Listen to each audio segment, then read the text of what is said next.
এখন আমি বেগুন ভাজবো। এর জন্য কিন্তু বেগুনটাকে প্রথমে কেটে নিচ্ছি।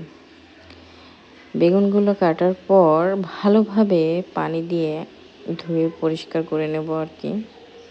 এখন আমি বেগুনগুলাতে দিয়ে দিচ্ছি স্বাদমতো লবণ, দিয়ে দেবো মরিচের গুঁড়া, আর দিয়ে দিচ্ছি হলুদের গুঁড়া। সব কিছু দেওয়ার পর ভালোভাবে বেগুনগুলোতে আমি লাগিয়ে নিচ্ছি। এবার আমি কড়াইতে দিয়ে দিলাম তেল। এবার এক এক করে বেগুনগুলো দিয়ে দিচ্ছি। এই পিঠ হয়ে গেছে, এবার আমি উল্টে দেব আরেক পাশ ভালো করে ভেজে নেওয়ার জন্য। সবগুলোই আমি এক এক করে উল্টে দিলাম। এবার কিছুক্ষণের জন্য ঢাকনা দিয়ে ঢেকে রাখবো। এই যে হয়ে গেছে আমার বেগুন ভাজি।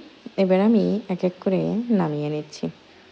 আমার ভিডিওটি যদি আপনাদের ভালো লেগে থাকে তাহলে অবশ্যই লাইক, কমেন্ট, শেয়ার করতে ভুলবেন না। সবাই ভালো থাকবেন, সুস্থ থাকবেন। আল্লাহ হাফেজ।